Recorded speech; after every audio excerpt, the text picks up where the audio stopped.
Bismillahirrahmanirrahim. Assalamualaikum warahmatullahi wabarakatuh. Perkenalkan, nama saya Lira Sulfini Syamsiah dengan NIM 220404501060 dari kelas A, jurusan Psikologi Pendidikan dan Bimbingan, Program Studi Bimbingan dan Konseling Universitas Negeri Makassar, tahun 2022. Pada kesempatan kali ini saya akan membahas 5 materi, yaitu yang pertama, mengapa dan bagaimana pendidikan agama Islam diajarkan di perguruan tinggi. Yang kedua, bagaimana manusia bertuhan. Yang ketiga, bagaimana agama menjamin kebahagiaan. Yang keempat, mengintegrasikan iman, Islam, dan ihsan dalam membentuk insan kamil. Dan yang terakhir, bagaimana membangun paradigma Qur'ani. Kita masuk ke materi yang pertama, yaitu mengapa dan bagaimana pendidikan agama Islam diajarkan di perguruan tinggi. Menelusuri konsep dan cara pembelajaran agama Islam di perguruan tinggi. Jika kita menelusuri sejarah perguruan tinggi, kita dapat menangkas adanya dua pandangan kontradiktif dari para tokoh pendidikan tentang pendidikan agama Islam di perguruan tinggi. Pendapat pertama menyatakan pendidikan agama Islam perlu diajarkan di perguruan tinggi. Alasannya karena negara wajib menjaga keberagaman para warganya, termasuk menjaga keberagaman para mahasiswa yang belajar di perguruan tinggi. Pendapat kedua menyatakan pendidikan agama Islam tidak perlu diajarkan di perguruan tinggi. Alasannya karena agama merupakan urusan pribadi, keluarga, dan institut keagamaan. Pentingnya pendidikan agama Islam diajarkan di perguruan tinggi. Alasan mengapa pendidikan agama Islam masih tetap ada di dalam perguruan tinggi yaitu karena untuk memberikan landasan pengembangan pada kepribadian mahasiswa agar menjadi kaum intelektual yang senantiasa beriman dan mengingat Tuhan Yang Maha Esa, memiliki budi pekerti yang baik, dan juga mampu berpikir kritis dan bersikap rasional.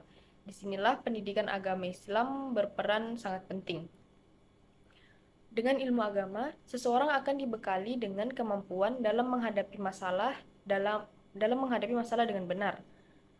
Mahasiswa yang tak mengenal agama akan cenderung mudah terbawa arus pergaulan dan pada akhirnya akan tumbuh menjadi seseorang yang tidak memiliki akhlak yang baik. Sumber psikologi, sosial budaya, historis, dan yuridis tentang perlunya pembelajaran pendidikan agama Islam. 1. Psikologi. Secara psikologi, manusia suka melakukan perbuatan keji dan maksiat, lalu bertobat dan mengulang kembali perbuatan keji itu. Ada juga beberapa penganut suatu agama berpindah ke agama lain. 2. Sosial budaya. Karena masyarakat menginginkan kehidupan di perguruan tinggi yang tidak jauh dari kehidupan bermasyarakat, budaya beragama dalam masyarakat harus sampai juga ke dalam lingkungan perguruan tinggi, yang berarti pendidikan agama juga menjadi kajian di lingkungan perguruan tinggi. 3. Historis. Secara historis, bangsa Indonesia memiliki dua sistem pendidikan, yakni pesantren dan sekolah. Jika kita menengok lebih jauh sejarah pendidikan pada bangsa-bangsa muslim, kaum muslimin pernah menjadi bangsa yang paling maju di dunia.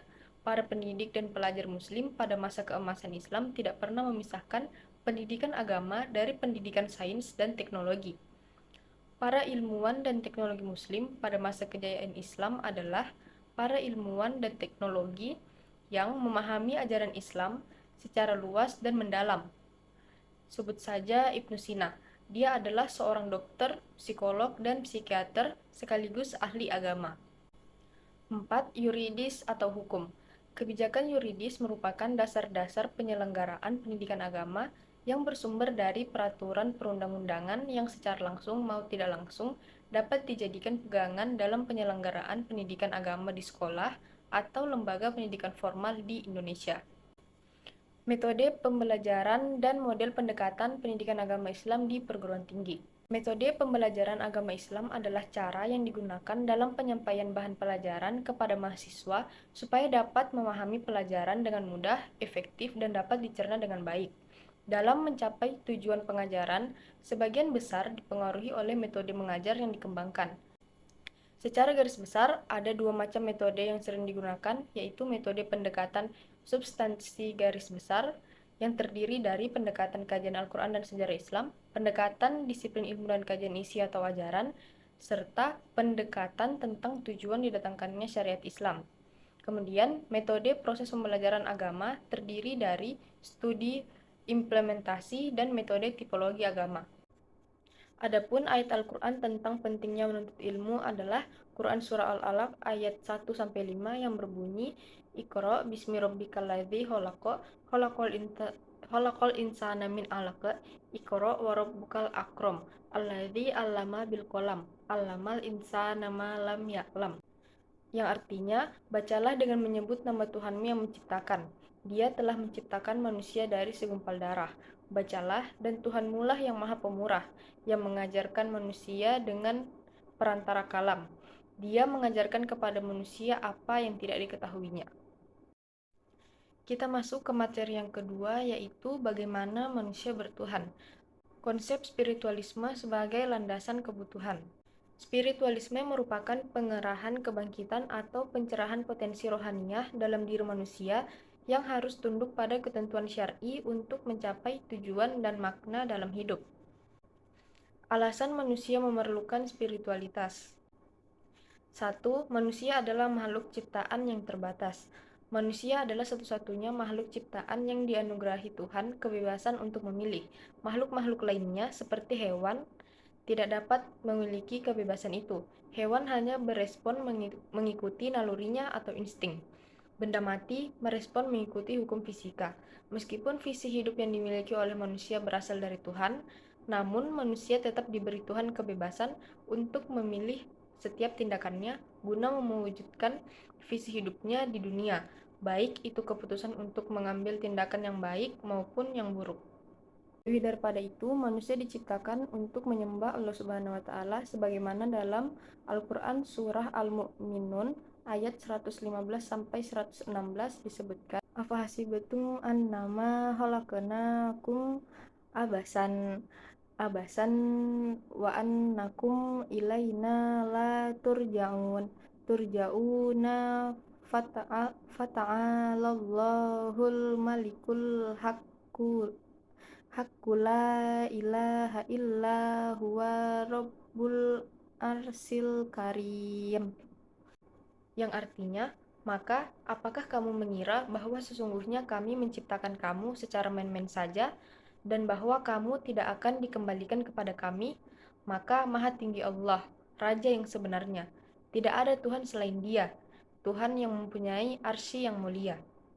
2. Untuk menjaga integritas diri kita di tengah realita dunia yang fana dan tidak menentu. Kita tidak saja membutuhkan bakat, kapasitas intelektual, dan kompetensi untuk memenuhi panggilan hidup kita, namun kita memerlukan spiritualitas yang akan menjaga kita untuk tetap memilih cara-cara bermoral dan patut di tengah aneka dinamika kehidupan yang tak menentu.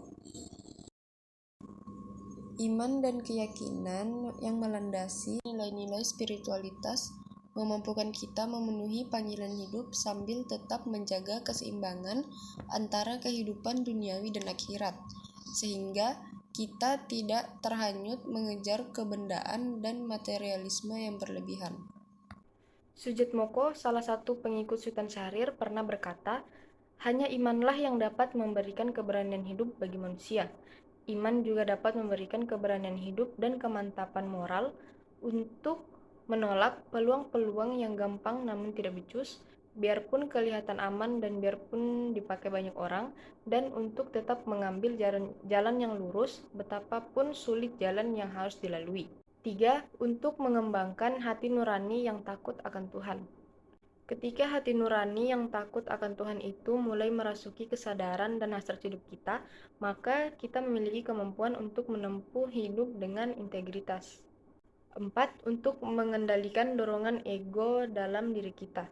Spiritualitas dibutuhkan untuk mengendalikan dorongan ego kita sehingga pertimbangan yang kita buat tetap tunduk pada hukum moral yang Tuhan tanamkan dalam diri setiap manusia melalui nurani dan akal sehatnya. 5. Menyadarkan bahwa panggilan hidup kita adalah anugerah pemberian dari Tuhan. Kesadaran bahwa kemampuan kita berasal dari Allah akan mendorong kita untuk tahu diri di dalam menggunakan bakat, wewenang, kekuasaan, materi maupun hak-hak istimewa yang dikaruniakan kepada kita. Dan yang terakhir, sarana untuk melatih kepekaan diri kita di dalam menggali makna kenyataan hidup.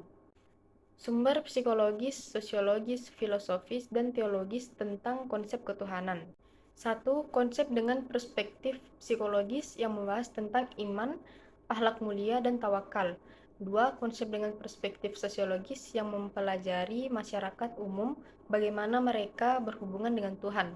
Tiga, konsep dengan perspektif filosofis yang membahas tentang kebaruan alam untuk menegaskan adanya Tuhan sebagai pencipta.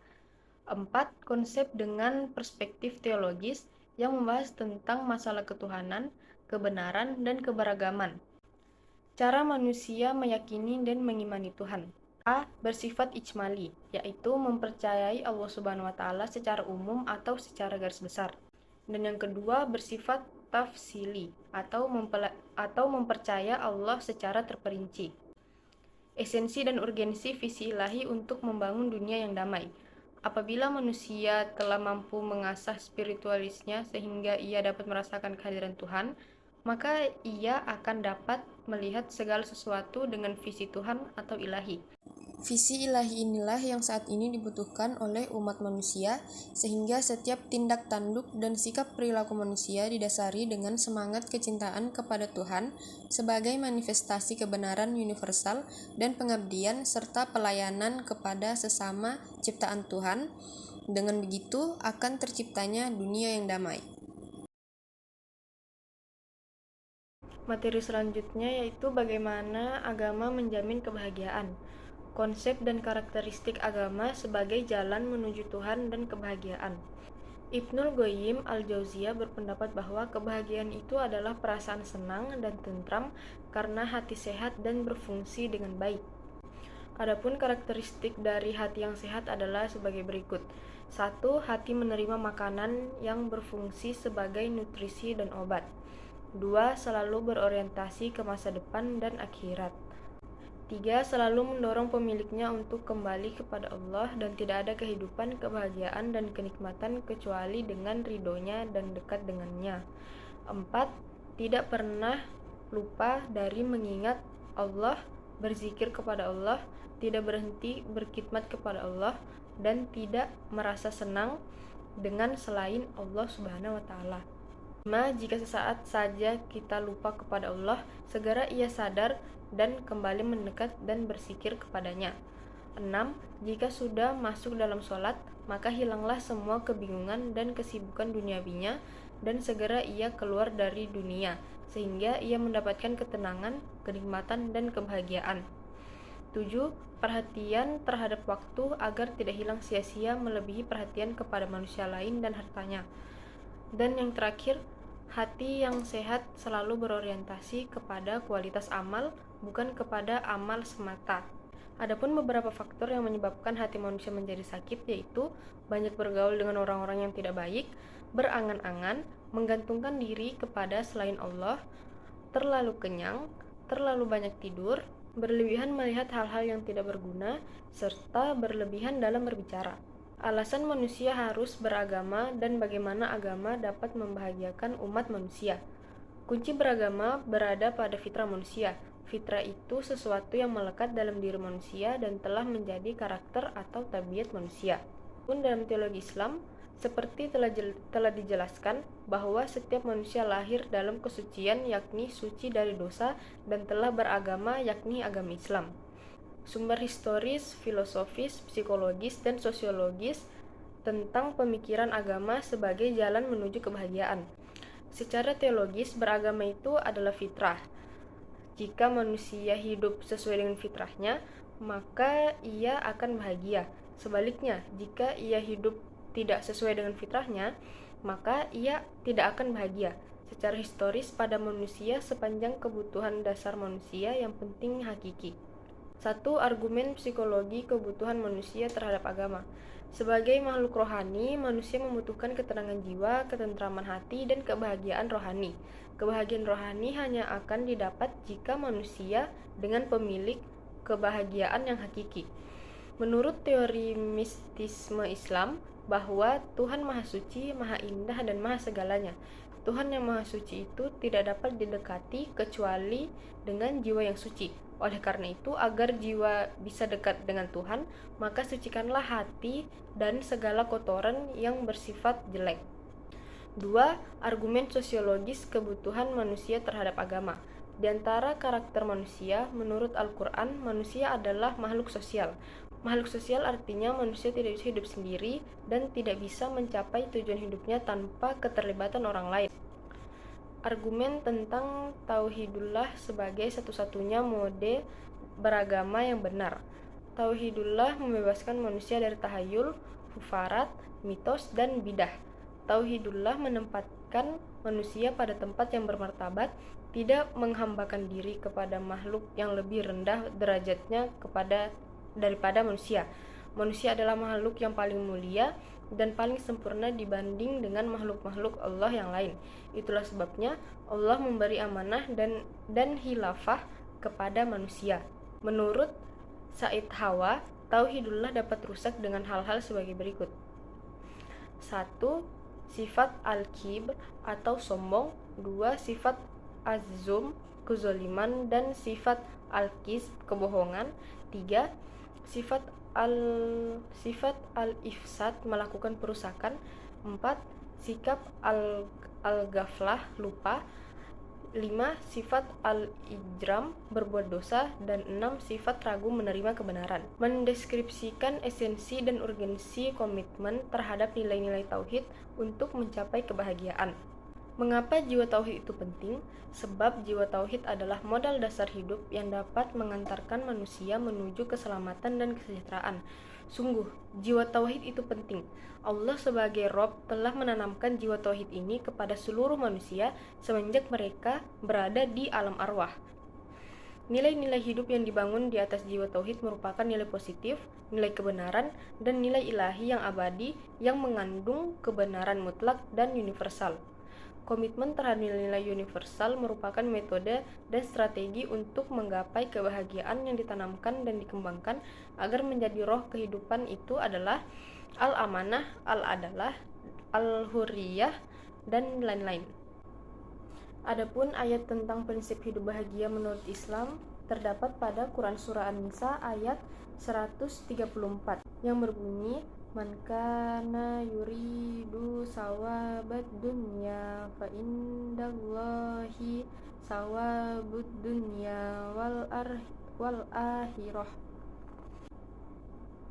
yang artinya, barang siapa menghendaki pahala di dunia, maka ketahuilah bahwa di sisi Allah ada pahala dunia dan akhirat. Materi yang keempat yaitu mengintegrasikan iman, Islam, dan ihsan dalam membentuk insan kamil. Konsep dan urgensi iman, Islam, dan ihsan dalam membentuk insan kamil. Menurut Ibnu Arabi, ada dua tingkatan manusia dalam mengimani Tuhan. Pertama, tingkat insan kamil. Mereka mengimani Tuhan dengan cara penyaksian, artinya mereka menyaksikan Tuhan. Mereka menyembah Tuhan yang disaksikannya. Kedua, manusia beragama pada umumnya. Mereka mengimani Tuhan dengan cara mendefinisikan, artinya mereka tidak menyaksikan Tuhan, tapi mereka mendefinisikan Tuhan. Alasan iman, Islam, dan ihsan menjadi persyaratan dalam membentuk insan kamil. Alasan mengapa iman, Islam, dan ihsan menjadi syarat dalam membentuk insan kamil, sebagai contohnya di dalam pada perkuliahan pendidikan agama Islam, rata-rata mahasiswa yang berpendapat akan adanya iman atau percaya pada Allah Subhanahu wa taala. Jadi, orang yang beriman jika mereka percaya kepada keberadaan Allah Subhanahu wa taala, percaya adanya malaikat-malaikatnya, percaya pada kitab-kitab Allah Subhanahu wa taala, percaya adanya rasul-rasul, percaya akan adanya hari akhir, percaya pada takdir, seperti rukun iman yang telah diajarkan sejak dini.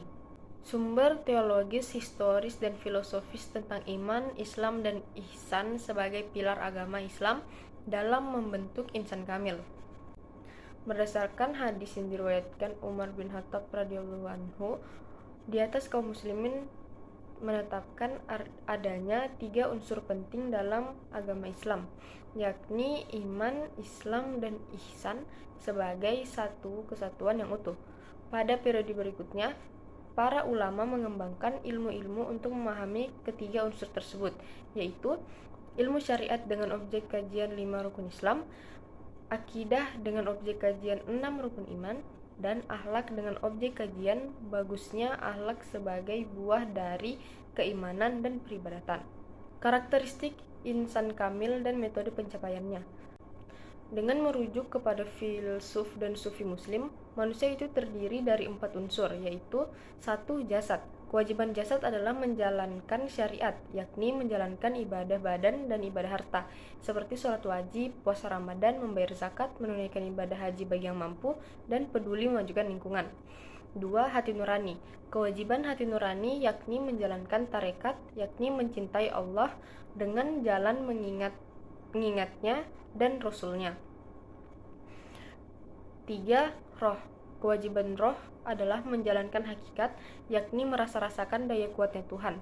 Maksudnya bahwa yang mempunyai daya atau potensi adalah Tuhan, yang mempunyai kekuatan adalah Tuhan. Adapun kita dipinjami la haula wala quwata illa billah, yang artinya tidak ada daya dan kekuatan kecuali daya dan kekuatan Allah. 4. Sir atau rasa. Kewajiban sir atau rasa adalah mencapai marifat billah, yakni merasa-rasakan kehadiran Tuhan, bahkan lebih dekat dibanding dengan jarak antara hitam dan putihnya mata kita. Adapun ayat tentang iman, Islam, dan ihsan terdapat dalam Quran Surah Ali Imran ayat 83 yang berbunyi wal ardi tau'aw wa karhaw wa ilaihi yurja'un, yang artinya maka mengapa mereka mencari agama yang lain selain agama Allah, padahal apa yang di langit dan di bumi berserah diri kepadanya, baik dengan suka maupun terpaksa, dan hanya kepadanya mereka dikembalikan. Materi yang terakhir yaitu bagaimana membangun paradigma Qur'ani, menelusuri konsep dan karakteristik paradigma Qur'ani untuk menghadapi kehidupan modern. Dapat dikatakan bahwa paradigma adalah cara pandang, cara berpikir tentang suatu realitas. Adapun secara terminologis, paradigma adalah cara berpikir berdasarkan pandangan yang menyeluruh dan konseptual terhadap suatu realitas atau suatu permasalahan dengan menggunakan teori-teori ilmiah yang sudah baku, eksperimen, dan metode keilmuan yang bisa dipercaya. Yusuf Al-Qaradawi menjelaskan bahwa tujuan diturunkan Al-Quran paling tidak ada 7 macam, yaitu 1. Meluruskan akidah manusia, 2. Meneguhkan kemuliaan manusia dan hak asasi manusia, 3. Mengarahkan manusia untuk beribadah secara baik dan benar kepada Allah, 4. Mengajak manusia untuk menyucikan rohani, 5. Membangun rumah tangga yang sakinah dan menempatkan posisi terhormat bagi perempuan, 6. Membangun umat menjadi saksi atas kemanusiaan, dan 7. Mengajak manusia agar saling menolong. Menggali sumber historis, filosofis, psikologis, sosiologis, dan pedagogis tentang paradigma Qur'ani untuk kehidupan modern. Untuk menggali sumber sejarah, filosofis, psikologis, sosiologis, dan pedagogis tentang paradigma Qur'ani yang membawa kemajuan dan kemudian pada zaman dahulu, kita dapat mempelajari peran Al-Quran dalam mewujudkan kemajuan itu. Dalam peradaban Islam, ada suatu masa yang disebut masa sejarah Islam. Disebut masa pentingnya Islam karena umat Islam berada dalam puncak kemajuan dalam berbagai aspek kehidupannya, yaitu ideologi, politik, sosial, budaya, ekonomi, dan ilmu pengetahuan dan teknologi, pertahanan, dan keamanan. Membangun argumen tentang paradigma Qur'ani sebagai satu-satunya model untuk menghadapi kehidupan modern. Bagi umat Islam, kemodernan tetap harus dikembangkan di atas paradigma Al-Quran. Kita maju bersama Al-Quran, tidak ada kemajuan tanpa Al-Quran.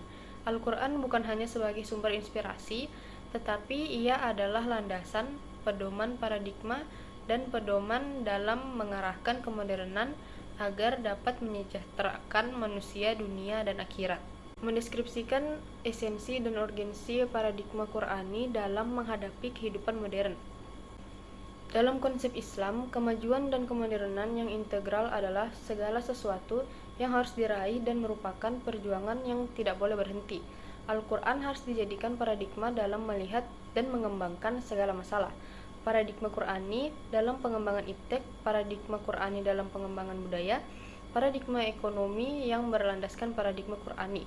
Paradigma Qur'ani dalam segala hal persoalan harus menjadi komitmen umat Islam agar umat tidak kehilangan jati dirinya dalam menghadapi tantangan modernitas. Kehidupan modern pada hakikatnya merupakan implementasi kemajuan iptek, akan memberi manfaat dan terus berkembang untuk membawa kemajuan yang harus dipandu agar tidak terjebak dalam kehidupan sekularis.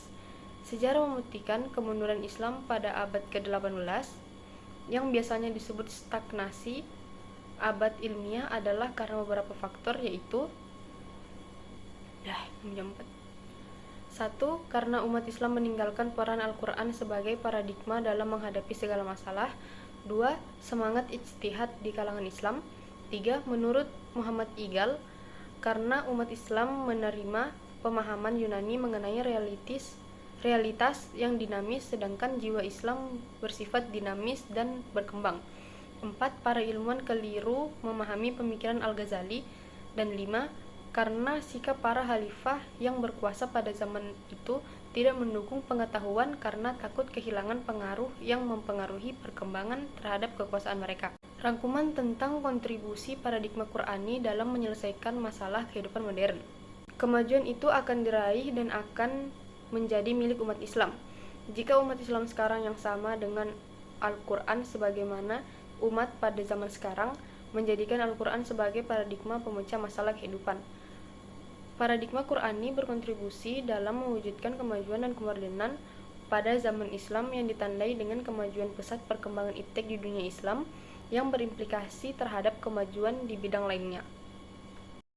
Adapun ayat tentang paradigma Qur'ani terdapat pada Quran Surah An-Nahl ayat 64 yang bunyinya وَمَا أَنْزَلْنَا عَلَيْكَ الْكِتَابَ إِلَّا لِتُبَيِّنَ لَهُمُ الَّذِي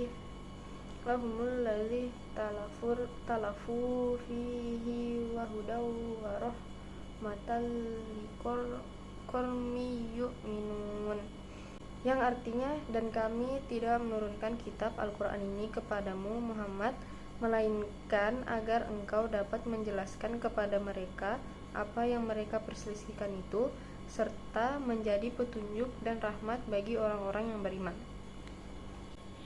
Baik, itulah beberapa materi yang dapat saya sampaikan. Kurang lebihnya mohon dimaafkan. Wassalamualaikum warahmatullahi wabarakatuh.